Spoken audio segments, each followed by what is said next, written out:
A'udzu billahi minasy syaithanir rajim. Bismillahirrahmanirrahim.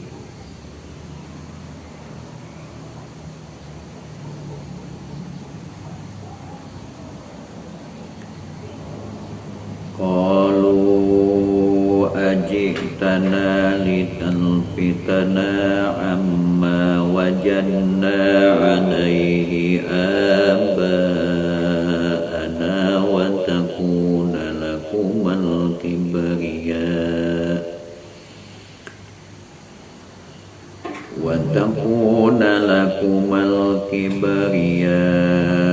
fil ardi wa ma nahnu lakuma bimu'minin. Wa qala fir'aunu tuni bikulli sahirin alim.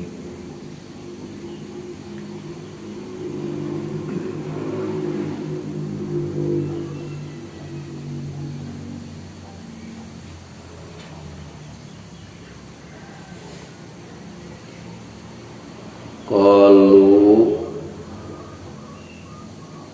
ngaromong itu Fir'aun wa malaihi, ajitanaha datang anjeun Musa na ka urang sadaya lital fita karena supaya malingkeun anjeun, malengoskeun anjeun, ngabalikeun anjeun na ka urang sadaya litarudda tegesna supaya yen ngabalikeun anjeunna ka urang sadaya amma tina perkara wajadna anu geus manggihan urang sadaya alaihi kana itu ma abaana ka bapa atawa nenek moyang urang sadaya.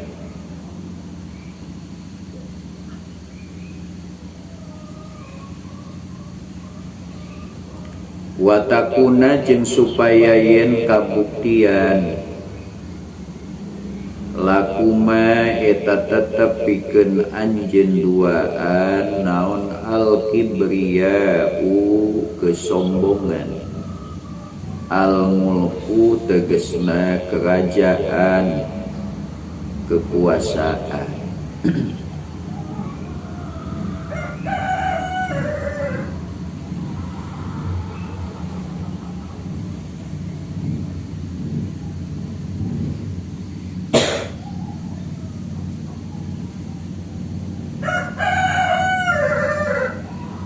Fil ardi di muka bumi ay ardi Misra tegesna di bumi Mesir. Wa manahnu jeung teu kabuktian urang sadaya lakuma ka anjeun duaan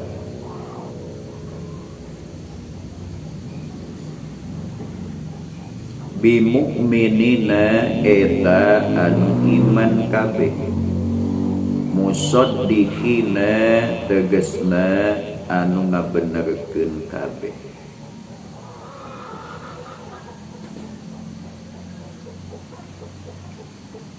Masih rangkaian kisah Nabi Musa, Nabi Harun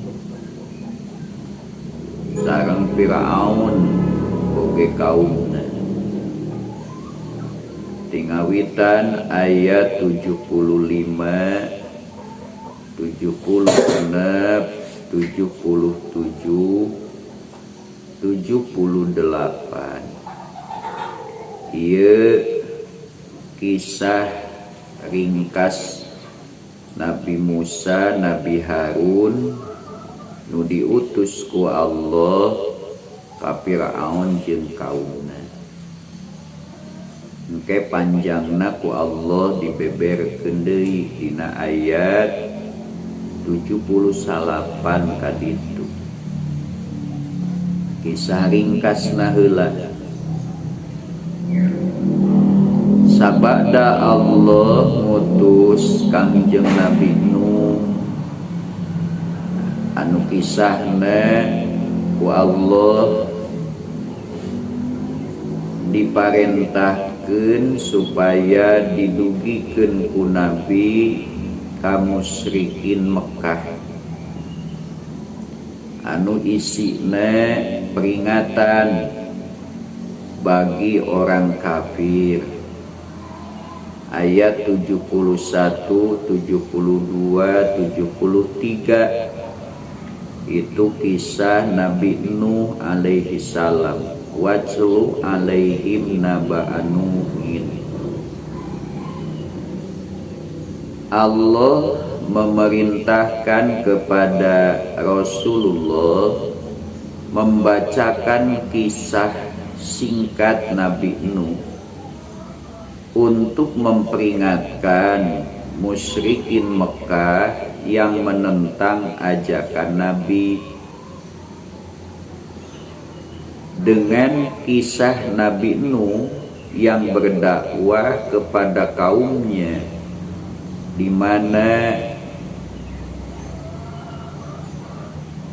dakwah Nabi Nuh yang begitu panjang 950 tahun, kemudian kaumnya tidak bertambah yang beriman, malah yang tidak beriman semakin ingkar dan menuduh Nabi Nuh dengan tuduhan yang lain-lain, yang akhirnya mereka itu dibinasakan Allah dengan azab. Nah, itu supaya dibacakan, di mana dari hikmah itu, dari kisah itu, hikmahnya satu, untuk Nabi dan umat Islam sebagai tasliyah, sebagai penghibur. Nabi Nuh dan kaumnya yang beriman, umatnya yang beriman, pada akhir ceritanya adalah diselamatkan Allah, sedangkan para penentangnya dibinasakan Allah. Nah, jadi seolah-olah Allah itu berfirman, ya, yang disampaikan oleh Nabi kepada musyrikin Mekah, silakan kalian kalau tetap ingkar, silakan. Tapi ingatlah, setiap penentang Rasul Allah yang hakikatnya menentang Allah, itu ujung daripada ceritanya adalah dibinasakan oleh Allah. Sedangkan petugas Allah, Rasul Allah dan umatnya yang mengikutinya diselamatkan oleh Allah.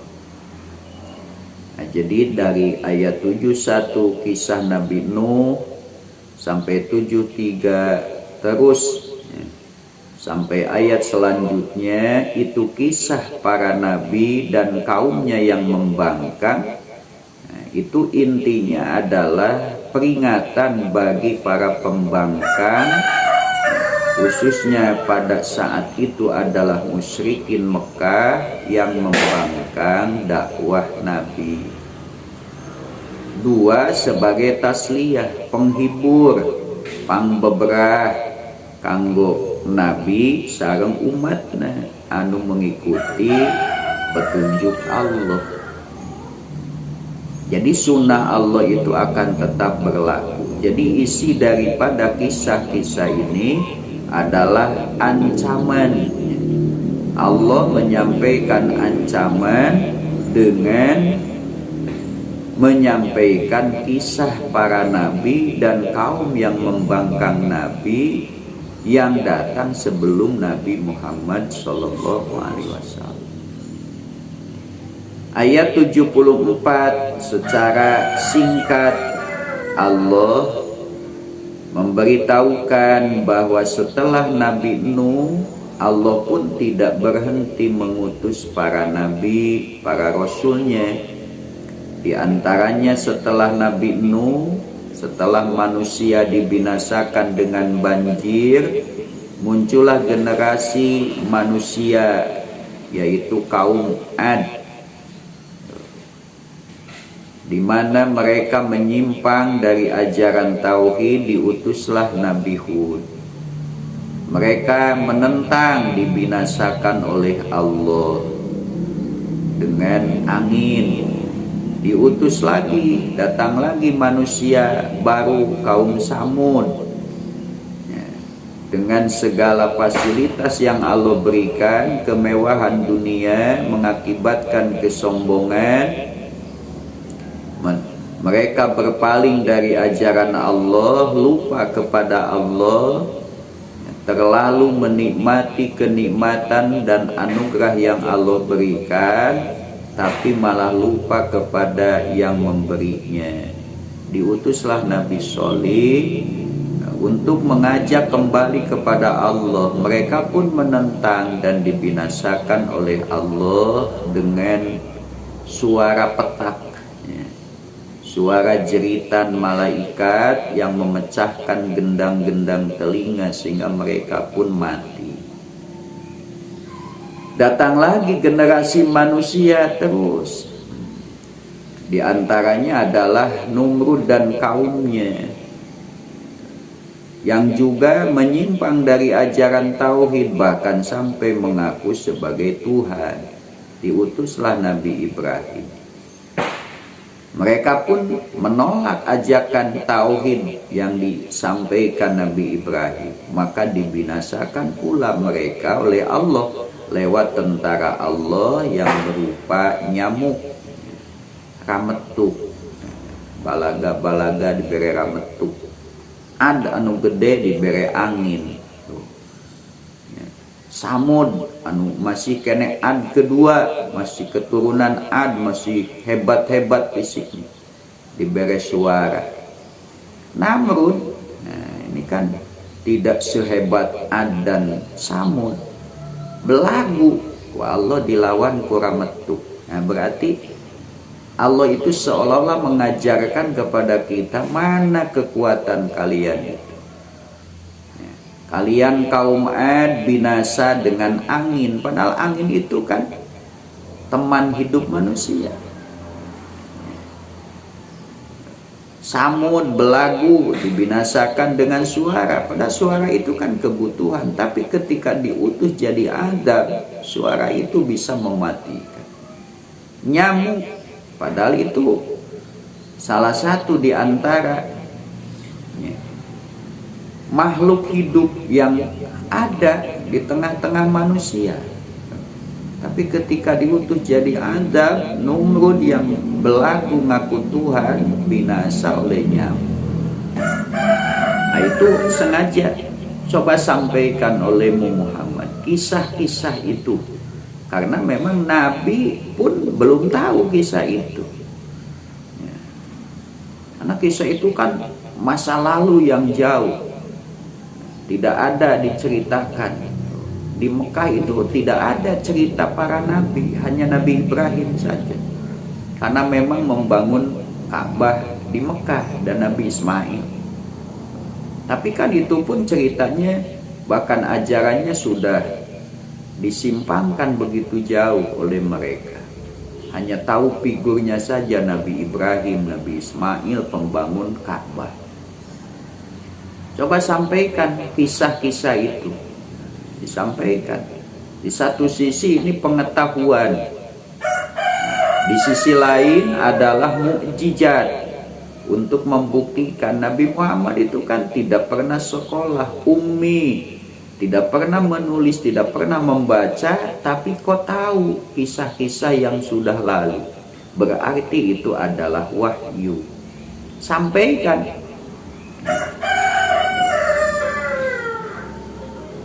Kaum Ad, kaum Samud, Numrud itu jauh lebih kuat daripada Mekah. Maka di surah 47 ayat 13 oleh Allah disinggung, wa ka'ayyin min qaryatin hiya asyaddu quwwatan min qaryatika allati akhrajatka ahlaknahum fala nasira lahum.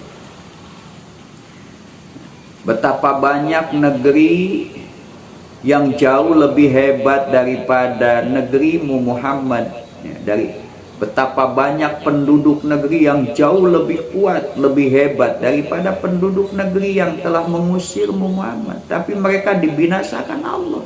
Dan ketika datang Adam, tidak ada seorang pun yang selamat, yang bisa menolong. Apalagi orang Mekah. Jadi maksudnya ini ancaman.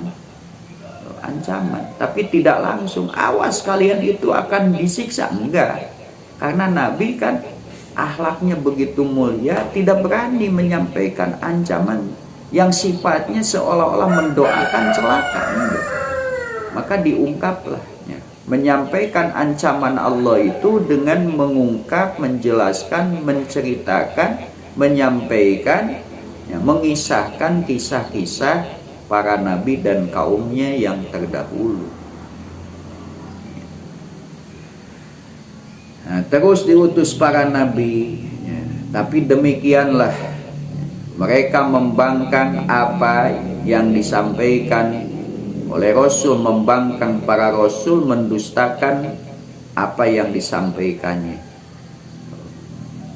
Maka mereka itu diadab oleh Allah. Dan Allah menyatakan, kadzalika natba'u ala qulubil mu'tadin.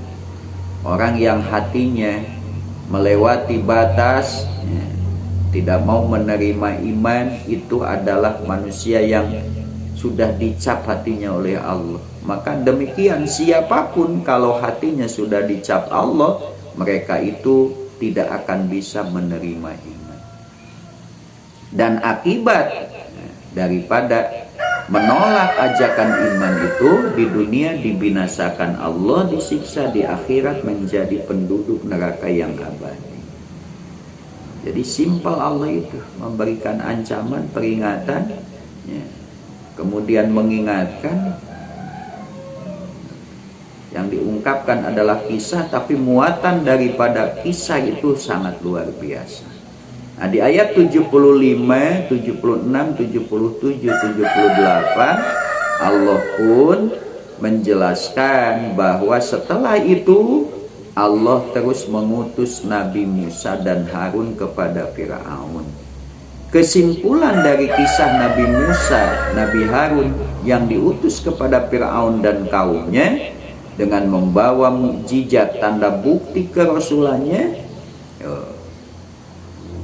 bagaimana sikap mereka? Mereka itu sombong, sehingga mereka berani berdosa dengan menentang utusan Allah, Nabi Musa, Nabi Harun. Padahal keduanya datang dengan bukti yang nyata, mukjizat sampai 9 mukjizat. Bahkan mereka nanti secara panjangnya, ketika Nabi Musa datang kemudian memperlihatkan karena Firaun meminta bukti kerasulan, dilemparkanlah tongkat di hadapan Firaun, jadilah ular. Akhirnya dianggap sebagai sihir, didatangkan para tukang sihir, diadu tandingkan Nabi Musa dengan tukang sihir, tapi ujungnya kalah para tukang sihir itu. Alhamdulillah tukang sihirnya beriman, walaupun Fir'aunnya tetap membangkang. Akhirnya Fir'aun tidak punya hujah. Fir'aun tidak punya hujah, menganggap mukjizat sihir dilayani dengan sihir. Kalahlah para tukang sihir, malah tukang sihir beriman. Fir'aun tidak mau beriman, sombongnya itu. Akhirnya tidak punya hujah. Bagaimana? Qalu ajitana litalfitana amma wajana alaihi aba ana wa takuna lakumal kibriya fil ard wa ma nahnu lakum bimu'minin. Karena menuduh Nabi Musa tukang sihir, dilayani dengan para tokoh sihir, ternyata para tukang sihir, tokoh-tokoh sihir itu kalah, bahkan beriman kepada Nabi Musa, sampai tukang sihir itu kan mendapatkan siksaan, ya, sampai dibunuh, dicincang oleh Fir'aun. Tapi mereka alhamdulillah mati dalam keadaan iman. Fir'aun gak mau, maka dia mencari lagi hujah. Apa hujahnya? Ya dianggap sihir bukan sihir karena sihir kalah. Berarti kan itu kebenaran, tapi nggak mau. Maka Firaun dan kaumnya ngomong, ajitana litalfitana amma wajana alaihi aba'an. Wahai Musa, Harun, apakah kalian itu datang kepada kami supaya kami berpaling dari apa yang telah kami dapati nenek moyang kami melakukan itu? Kalian itu akan memalingkan kami, akan mengembalikan kami supaya kami meninggalkan kebiasaan nenek moyang menyembah berhala. Enggak bisa. Nah, inilah penyakit. Ketika orang kafir diberikan penjelasan tentang kebenaran, diberikan penjelasan tentang benarnya ajaran tauhid, diajak untuk bertauhid kepada Allah, karena kemusyrikan sudah menyatu mendarah daging dalam jiwanya, mereka enggak mau. Dalil itu bisa dipahami, dalil itu bisa dimengerti, dan bukti kebenaran tauhid. Tapi karena enggan menerima, maka dalil terakhir, dalil pamungkas orang musyrik itu adalah berpegang teguh kepada ajaran nenek moyang. Maka Fir'aun dan kaumnya, para pembesarnya, menuduh Musa. Apakah engkau Musa datang supaya kami meninggalkan perbuatan yang telah kami dapati nenek moyang kami melakukan itu? Kalian itu mau menjadikan kami meninggalkan ajaran nenek moyang. Jadi status quo, cinta kepada nenek moyang, walaupun nenek moyang itu dalam kesesatan, dengan alasan kita membela nenek moyang, ya lebih baik mereka bersama-sama masuk neraka. Itulah kebodohan orang musyrik, orang kafir. Jadi mereka berupaya mencari alasan untuk tidak mengikuti ajaran hak, supaya bisa menolak tauhid. Nah, dicarilah alasannya berpegang kepada ajaran nenek moyang, padahal pada hakikatnya semua alasan itu adalah kebodohan. Kebodohan, setelah bodoh dilandasi dengan kesombongan. Iya. Orang bodoh sombong kan sulit. Nu pinter wege sombong mahese. Orang sudah bodoh sombong. Orang sombong bodoh, ya begitulah akibatnya. Dan yang lebihnya, su'udun wa takuna lakumal kibriya'u fil ard.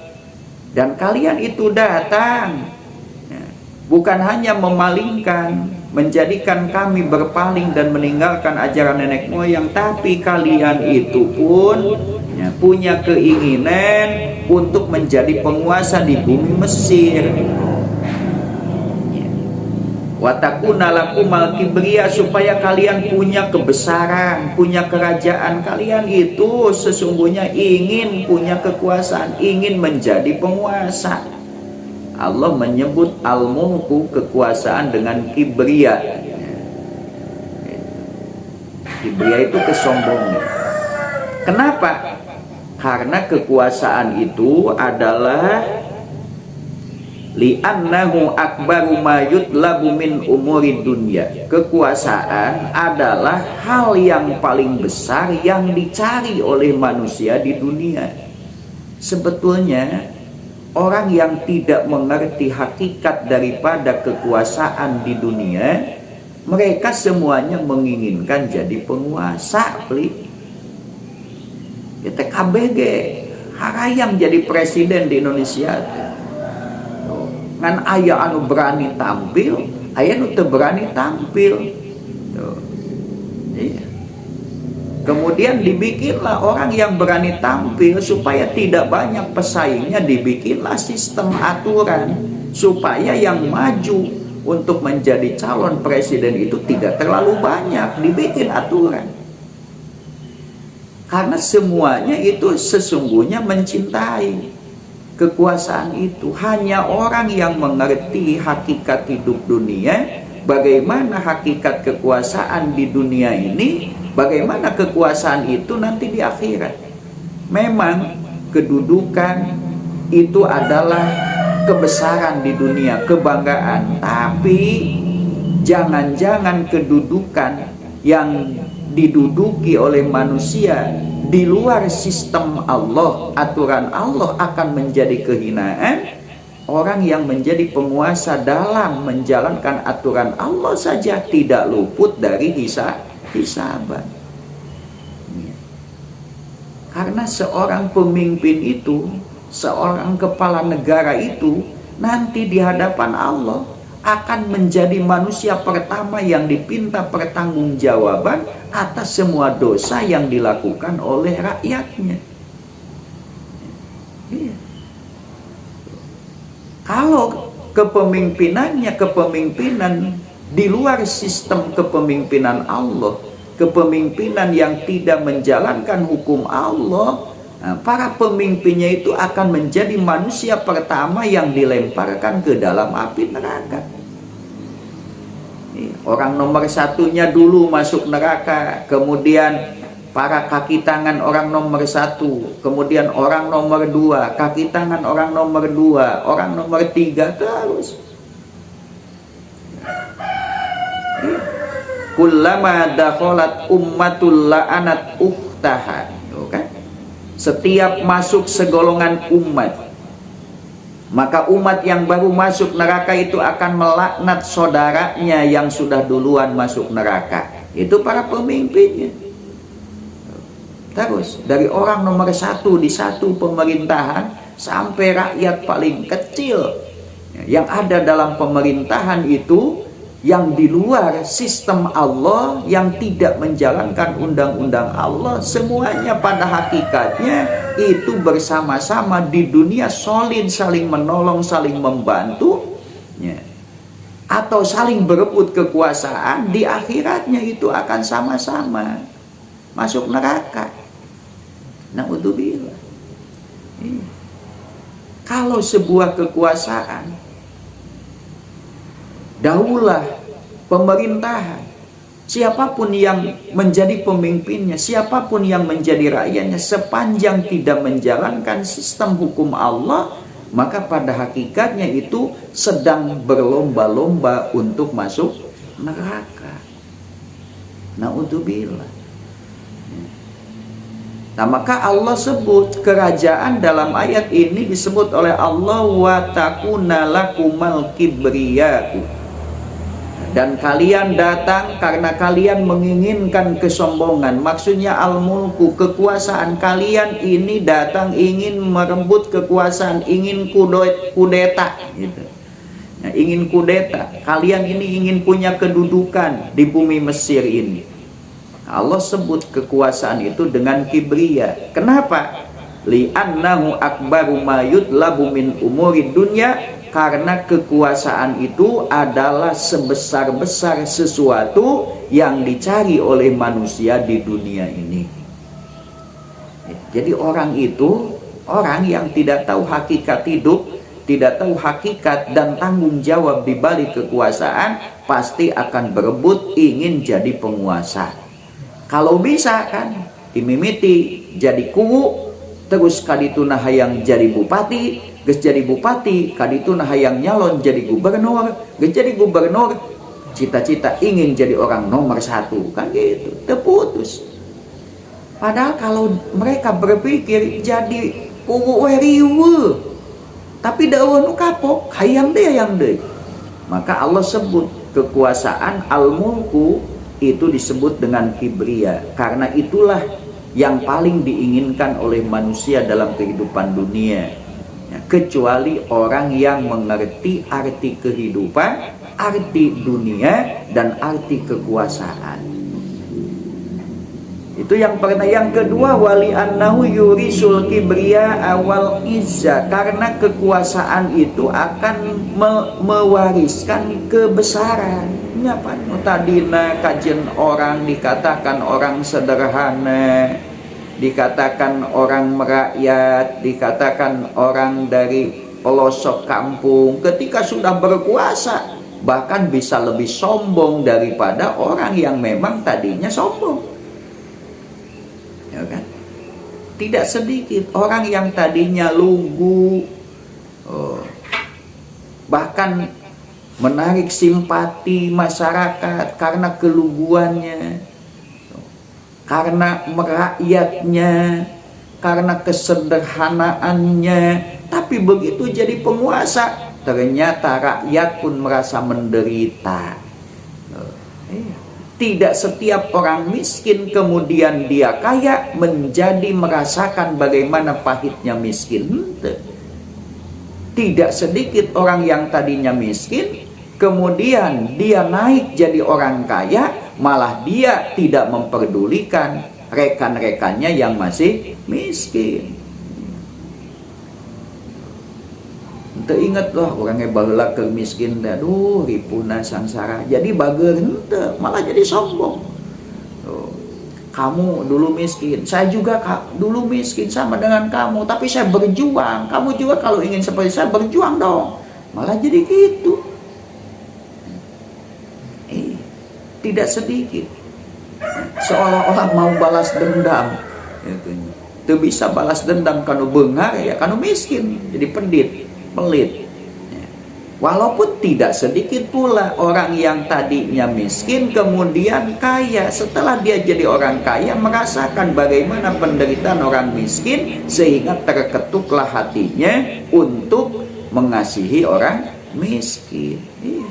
Tidak sedikit ada orang-orang yang mengerti hidup, tidak menginginkan kekuasaan. Allah takdirkan jadi penguasa, dia merasakan bagaimana pahitnya menjadi rakyat, maka kekuasaannya digunakan habis-habisan untuk mensejahterakan rakyatnya secara kehidupan dunia dan ingin menyelamatkan rakyatnya supaya selamat di akhirat. Maka kekuasaannya digunakan untuk mengajak rakyat kembali kepada aturan Allah, dan dijadikan modal untuk mensejahterakan hidup masyarakatnya di dunia supaya jong-jong ibadah. Nah itulah.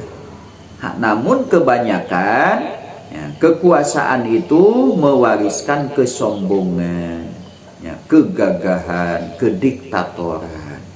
Jadi gagah ayeuna mah batur salah saeutik ge ayeuna mah walah sikat habis gitu. Beda jeung baheula protes ketika pimpinan dianggap atau pemerintah dianggap kejam, protes ya, tidak berperi kemanusiaan. Tapi ketika dia yang dulu protes jadi penguasa malah lebih kejam daripada yang diprotesnya dan kebal protes. Hebat kan? Itu maka Allah sebut kibria.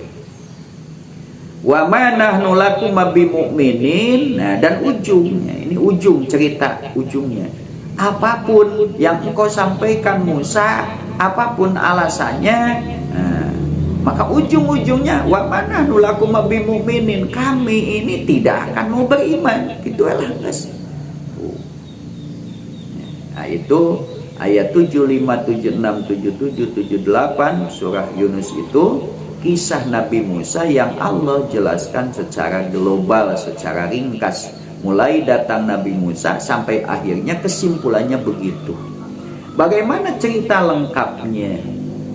Nah, ini di 76 itu Allah menceritakan detailnya, walaupun tidak sedetil-detilnya gitu, tapi lebih panjang. Waqala jeung ngomong, ini di awal kedatangan Nabi Musa. Nabi Musa datang, kemudian mengajak Fir'aun, menyatakan bahwa dirinya adalah utusan Allah, diajak Fir'aun untuk menyembah Allah. Fir'aun minta bukti kerasulan, diperlihatkanlah tongkat menjadi ular. Maka Fir'aun pun menganggap itu adalah sihir. Dan setelah itu Fir'aun ngomong. Jadi ini pun tidak sedetil-detilnya cerita, kisah. Tidak dari awal sekali gitu. Karena yang dibutuhkan dalam kisah ini adalah memperingatkan musyrikin Mekah gitu, memperingatkan musyrikin Mekah tentang ancaman Allah bagi para pembangkang. Waqala jeung ngomong saha Fir'aun utu kudu ngadatangkeun marane ka para pembesarna ni ka kaula bikulli sahirin, ka setiap tukang sihir alimin anu ulung. Paikin tegesna nu ulung, anu luhur nu teu kaelehkeun fi ilmi sihri dina ilmu sihir. Karena menganggap mukjizat yang dibawa oleh Nabi Musa itu sihir, maka Fir'aun bermaksud ingin melayani Nabi Musa karena dianggapnya sihir. Maka mintalah Fir'aun itu kepada para pembesarnya untuk menyebarkan para utusan kerajaan di setiap perkampungan mencari tokoh sihir yang paling ulung. Ya, anu kira-kira masih kena eleh mah ulah. Menunggu seteka eleh. Singkat cerita, palam majaa tuluy samangsa datang as-saharatu, para tukang sihir kola ngadawuh lahum ka itu saha Musa Nabi Musa. Ieu mah teu dicarioskeun kumaha komitmenna tukang sihir. Kan tukang sihir teh dina ayat nu detail nama. Setelah datang ke istana Fir'aun, tukang sihir itu ngomong ke Fir'aun, a inna lana la ajran in kunna nahnul ghalibin, apakah kami akan punya balasan, punya upah kalau kami menang? Qala na'am innakum laminal muqarrabin, sesungguhnya kalian itu innakum laminal muqarrabin akan menjadi keluarga dekat istana, kan gitu. Tos eta nama teu dicarioskeun. Datang tukang sihir langsung ya. Setelah bla bla bla bla bla, akhirnya disepakati, datang waktu kesepakatan bertemu. Nah, diceritakan di sini Nabi Musa dan tukang sihir sudah bertemu di lapangan untuk mengadu kekuatan. Datanglah tukang sihir ke tempat itu. Nabi Musa pun datang. Qala ngadawuh lahum ka itu sa Musa Nabi Musa.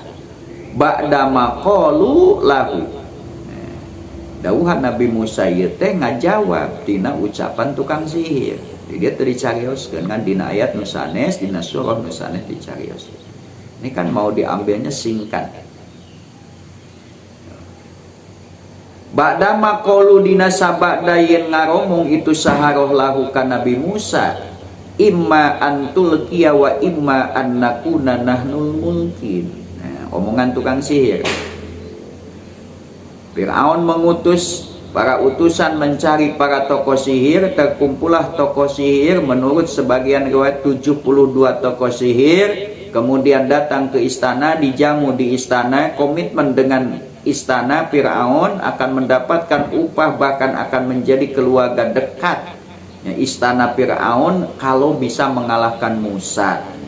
Berangkatlah mereka menuju tempat yang dijanjikan setelah datang saatnya. Mereka ngomong kan, qalu bi'ijati Fir'aun. dengan kemuliaan Fir'aun. Bahasa kayak gitu kan, sumpah nanti ek indit mah. Nah, sampai ke lapangan ngomong kan Nabi Musa, imma antul boh nahayen rek ngabalangkeun anjeun Muhammad kana Musa kana tongkat anjeun, wa imma annakuna jeung boh nayen kabuktian kami cek tukang sihir nahnu tegasna kami al mulkin eta nu bakal ngabalangkeun kabeh kana tongkat jeung tambang kami. Bagaimana Musa? Apakah engkau yang akan dulu memperlihatkan kemampuanmu atau kami yang akan duluan? Nabi Musa ngawaler, qala lahu Musa ulku kudu ngalungkeun maraneh ma kana perkara antum anu ari aranjeun mulkuna eta nu bakal ngalungkeun kabeh, silakan. Apa yang akan kamu perbuat? Coba lemparkan semua itu. Palamma alqaw tuluy samangsa-mangsa ngalungkeun itu saharoh hibalahum kana tambang-tambangna itu saharoh wa isiyahum jeung kana tongkat-tongkatna itu saharoh qala ngadawu saha Musa Nabi Musa ma istifhamiyatun mubtadaun ma ari naon istifhamiyah ma istifham mubtadaun jadi mubtada khobaruhu anu ari khobarna itu mubtada jitum eta datang aranjeun bihi kalayan itu mah asihru tegasna sihir badalun itunya ma jitum bihi sihru ma ari naon ulama mah ulah ma istifhamiyah da teh enak mah makna kirohnya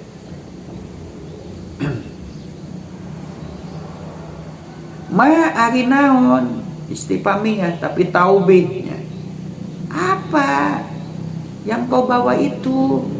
Nah, jadi penghinaan itu ma ari naon istifhamiyatun istifham taubih wa tahkir.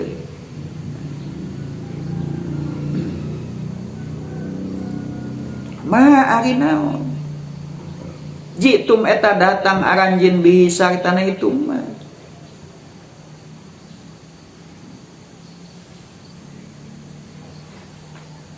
asihru tegasna naha sihir teh aya alif laman aya hamzah dina asihru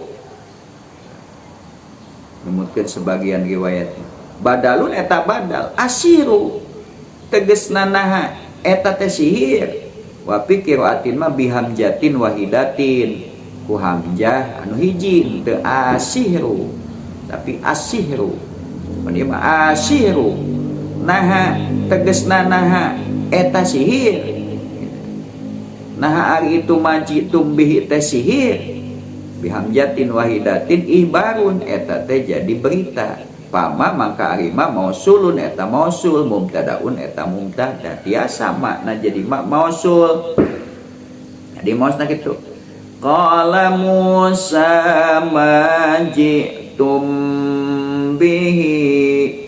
Nah, ayah nu hamzahan asyihru majitum bih asyihru. Nah, jadi dua asyihru.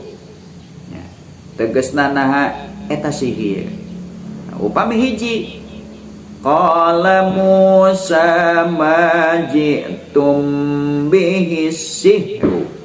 Nah, berarti makna mausulah ma ari anu jitum anu datang aranjeun bihi sartana itu ma asihru eta teh sihir.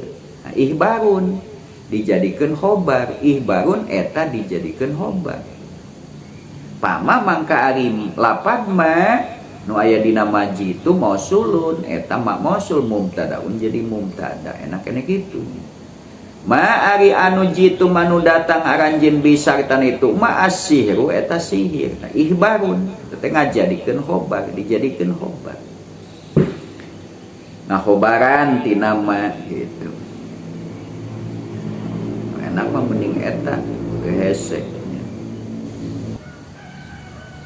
Jadi upami di hamzah dua mangke bisa ma ji'tum bihi sihr, bisa gitu, bihi sihr panhina bihi asihru, bihi asihru.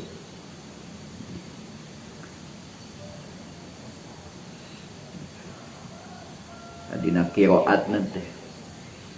Jadi dina lapad asihru itu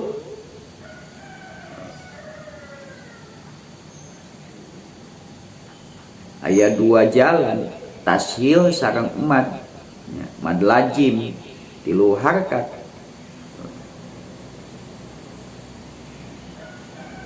Lamun hamzahna dua itu dina bisa di madkeun bisa ditashilkeun. Ma ji'tum bihi asihru, bihi asihru. Kan kurang biasana macana bihi sirunya dina mushaf mah. Jadi kagok da teu biasa.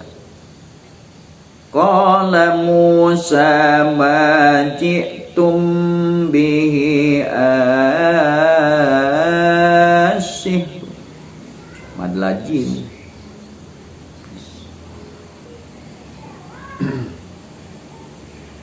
Innallaha saestuna Allah sayubtilu eta bakal ngabatalkeun Allahu kana itu emas, sayam haku tegesna bakal ngalebur Allahu kana itu emas. Innallaha karena saestuna Allah la yuslihu eta moal ngaluluskeun Allah amalal mufsidina kana pagawean jalma-jalma nu tukang ngarusak. Wa yuhiko sareng bakal netepkeun Allah yusbita tegesna netepkeun Allah wa yudhiro jeung ngadohirkeun sa Allah. Wa yuhiko sareng bakal netepkeun yusbita tegesna netepkeun wa yudhiro sareng ngadohirkeun sa Allah al haqqo kana hak bi kalimatihi kalayan kalimat-kalimat Allah bima wa'idihi tegesna janji-janji Allah pli. Walau kariha jeung sanajan ngewa sa'al mujrimuna jelema-jelema anu berdosa. Ya. Aya sebagian kisah panjang, sebagian tina kisah panjang Nabi Musa sang Firaun teh ditukil di dieu nya. Artosna ku Allah dikisahkeun tapi teu panjang. Sebagianana Nabi Musa datang mengajak kepada Firaun untuk bertauhid, dipintalah tanda kenabian, maka diperlihatkanlah tongkat menjadi ular. Setelah melihat itu, Firaun bukan sadar tapi menuduh itu sihir, maka dicarilah tukang-tukang sihir yang hebat, yang ulung. Kumpullah tukang sihir. Nah, kemudian setelah itu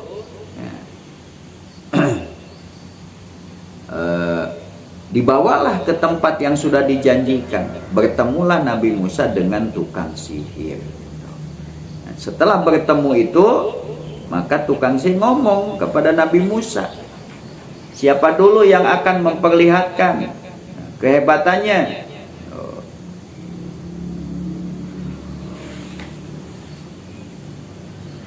Kata Nabi Musa, silakan kalian. Begitu dilemparkan apa yang mau mereka lemparkan, Nabi Musa menanggapi, majitum bihi sihru innallaha sayubtiluhu innallaha la yuslihu amalal mufsidin wa yuhiqqallahul haqqo bi kalimati walau karihal mujrim. Dilemparkanlah tambang dan tongkat-tongkat tukang sihir. Nabi Musa mengomentari, itu sihir. Allah akan membatalkan semua itu. Allah akan melebur, karena Allah tidak akan membiarkannya meloloskan, memaslahatkan perbuatan orang-orang yang suka merusak. Dan Allah akan menetapkan, meneguhkan, memenangkan kebenaran, karena janji-janji Allah, sekalipun orang yang berdosa itu nggak mau. Ya. Orang kafir, orang musyrik, orang mujrim itu tidak mau, benci kalau hak itu tegak. Nah, di sini ada janji Allah yang disampaikan secara tersirat lewat kisah Nabi Musa, lewat ucapan Nabi Musa. Ini yang harus kita pegang. Nah, jadi Allah hendaknya, Allah mengajarkan dalam kisah ini kepada Nabi, di mana ada satu hal yang tersirat,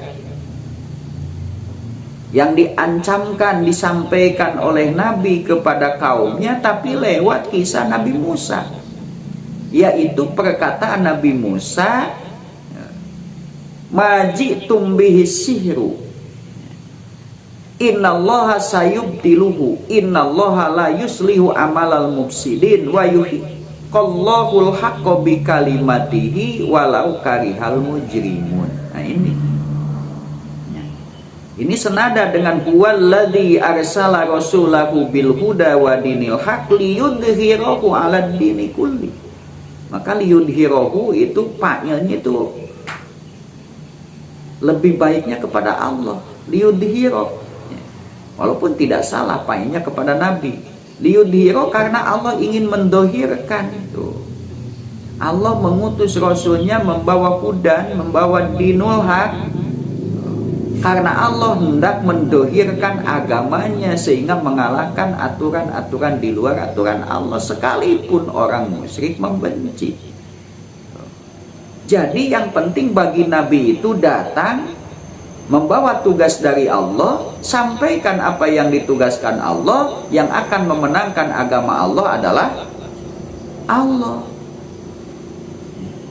Nah, ini pun sama. Apa yang kalian bawa itu adalah sihir. Sihir itu memang sihir. Mencek orang makin Fir'aun setiaikan orang nyebut sihir, tak etanu sihir mah. Dan memang Fir'aun mengumpulkan tukang sihir. Tapi komennya dari Nabi Musa yang harus kita, innallaha sayubtilu. Allah itu akan membatalkan apa yang kalian bawa. Sihir, artinya sihir di sini adalah kebalikan daripada mukjizat. Mukjizat datang dari Allah, sihir adalah datang dari setan. Jadi apa yang datang bukan dari Allah itu akan dihancurkan oleh Allah. Sihir zaman dulu itu seperti itu, tongkat jadi orai. Sihir zaman sekarang beda lagi kan.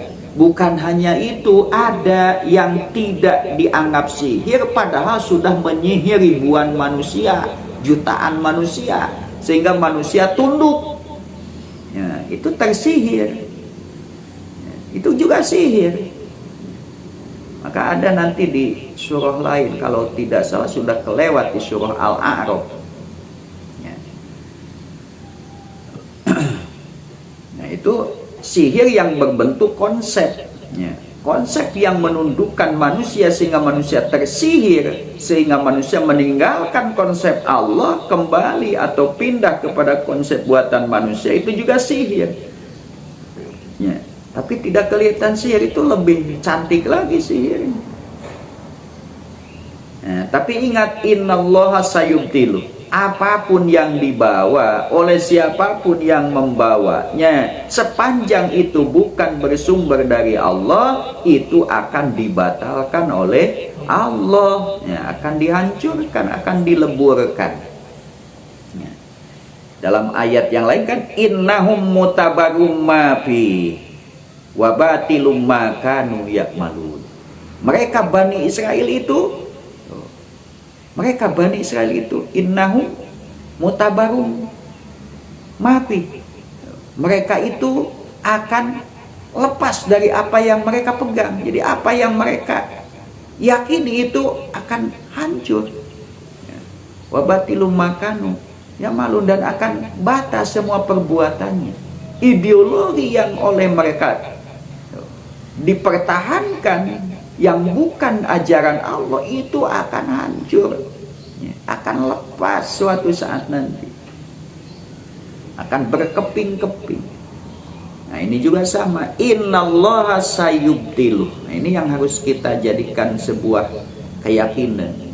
Kita harus yakin maji'tum bihi apapun yang datang dibawa oleh siapapun, kalau sumbernya bukan dari Allah, maka itu adalah sihir, sesuatu yang sifatnya fata morgana, yang hanya khayalan belaka, yang tidak ada kenyataannya. Ya. Jadi sihir teh ulah hayo karena tongkat jadi oraina ini mah. Ya, memang itu sihir yang aslinya, tapi ini juga sihir juga. Apapun teh kan termasuk aina tongkat jadi orai, termasuk konsep yang dibawa oleh siapapun, sepanjang itu sumbernya bukan dari Allah dan akan dijadikan tandingan kepada yang datang dari Allah, maka itu namanya sihir. Sihir itu tepli. Tapi sihirnya tidak seperti tongkat jadi orai, tidak seperti tambang jadi orai, tapi berupa konsepnya yang dihadapkan untuk menandingi konsep Allah, seperti sihirnya para tukang sihir yang dihadapkan oleh Firaun untuk menandingi mukjizat yang dibawa oleh Nabi Musa. Ingat, itu definisi sihir. Jadi itu sihir lah. Nah, kita sebutnya sihir sajalah. Nah, dengan istilah baru, sihir. Nah, kita harus yakin innallaha sayubtilu, sesungguhnya Allah itu akan membatalkan itu semua. Kenapa? Innallaha la yuslihu amalal mufsidin, Allah tidak akan meloloskan, meluluskan, memenangkan perbuatan orang-orang yang bikin kerusakan. Iya kan, sekarang juga baru sebentar mereka berkuasa. 610 Masehi wahyu baru turun. 23 tahun Nabi berjuang, Islam tegak di bumi Madinah dan di bumi Mekah. 30 tahun selanjutnya masa khilafah Ur-Rasyidin, Islam tersebar sampai kemana-mana. Habis masa 30 tahun khilafahnya Rasidah ganti dengan Mulkan Adon, Islam menguasai hampir 2 benua lebihnya, hampir 3 benua, 2/3 dunia. 3 benua dikuasai oleh Islam. Ya kan? Bahkan ayeuna pan kabeh benua ge aya, benua Australia aya Islaman kan, itu tapak. Nah, pada daulah Islamnya sudah hancur sekarang masa Mulkan Jabarian, tapi sisa-sisa perjuangan Mulkan Adon atau perjuangan Islam sampai masa Mulkan Adon itu ada. Ya, masa Mulkan Adon, kerajaan-kerajaan Islam yang masih menggigit Al-Quran, menggigit hukum Allah, dalam arti semenyimpang-nyimpangnya tetap ajaran dan hukum yang dipakai adalah hukum Allah. Sekalipun sistemnya kerajaan, tapi yang menjadi sumber hukumnya adalah Al-Quran dan Sunnah. Masa Mulkan Jabarian itu kan baru 1924, sekarang 2022, baru 98 tahun, 100 tahun acan. Jadi mereka itu sebentar nyalamun urang ukur karena usia urang mah lila. Tapi kalau mengukur kekuasaan, mulai 610 Masehi Nabi mulai berdakwah atau mulai mendapat SK kenabian, jatuh 1924 Masehi, sabaraha tahun. Ya kan? 1924 diambil 610. Ya. Berarti 1314 tahun Islam menguasai dunia. Dan kemajuan dunia yang kita lihat hari ini, yang diaku-aku oleh mereka, itu adalah hasil daripada kemajuan Islam. Mereka itu hanya menjiplak, mengambil milik kita, kemudian diaku-aku seolah-olah itu bikinan mereka, produk mereka. Dan tidak akan lama. Allah tidak akan membiarkan. Insya Allah. Ya. Fase kelima khilafah ala manhaji nubuwah, episode terakhir bagi hidupnya umat Nabi Muhammad itu akan segera datang. Tinggal kita mempersiapkan diri supaya jangan terbawa ombak arus yang salah. Ya. Ketika datang khilafah, kita jangan terseret oleh kekuasaan mereka yang anti kepada khilafah. Kita persiapkan diri kita supaya layak oleh Allah dimasukkan ke dalam pengikut khilafah ala manhaji nubuwah. Nah itu Allah akan membatalkan semua yang datang dari selain Allah. Karena itu adalah sihir, itu adalah batil, sayubtilu, batil, hakikatnya juga batil, akan dibatalkan oleh Allah. Akan diperlihatkan kebatilannya, akan dihancurkan. Allah tidak membiarkan perbuatan orang yang merusak, yang ingin merusak. Bumi ini kan bumi Allah, yang berhak mengatur segalanya adalah Allah. Tatanan hidup manusia di bumi harus mengikuti tatanan Allah. Ini dirusak, bikin tatanan sendiri, itulah perusak. Lain malah nuduh ke umat Islam teroris.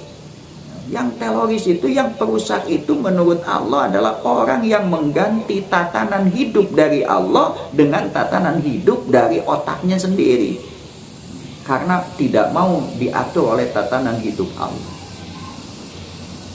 Kebatilan akan dihancurkan, wa yuhiqqallahul haqqo bikalimati. Allah akan menetapkan, meneguhkan, mendohirkan, memenangkan kebenaran atas janji Allah. Atas janji Allah, atas kalimat Allah, ketentuan Allah, ketetapan Allah, yang hak itu harus menang. Itu matak lamun urang cicing dina batal, rugi. Berkorban bakal gede, ujungnya bakal keok, di akhirat asup neraka. Matak cicing mah ulah dinu batal, dinu bener. Pengorbanan anak saeutik diterima oleh Allah, selamat dari adab neraka. Walau karihal mujrimun, sekalipun orang berdosa itu membenci kemenangan Islam itu, tidak mau, mereka berupaya untuk mengantisipasi hak supaya tidak berkuasa, tapi Allah yang punya ketetapan. Di dia nya itu ancaman itu, sok we kafir gitu lamun bahasa kasar mah, sok we tuh tinggal itu geus dibacakan ieu kan meureun ngartieun orang Mekah tuh ulululu berarti teh ngancam ya ka urang ya sarwajin ke lamun dipokeun mah sok marane kalapir we sok marane menolak ajakan risalah, menolak konsep tauhid pek we. Tapi ingat, semua itu akan dihancurkan oleh Allah, dan Allah tetap akan memenangkan agamanya sekalipun kalian membencinya. Dan itu dibuktikan di zaman Nabi, dan pasti akan dibuktikan lagi oleh Allah untuk umat Nabi, karena Allah berjanji, wa'adallahu alladina amanu minkum wa amilus solihati layastahlifannakum fil ardi kama stahlafal ladina min qablihim wala yubaddilannahum wala yumakkinannahum mimba wala yumakkinanna lahum dinahum alladzi irtadalahum wala yubaddilannahum min ba'di khaufihim amna. Itu janji Allah, dan janji itu insya Allah nanti dibuktikan di fase kelima khilafah ala manhajin nubuwah. Sok baca.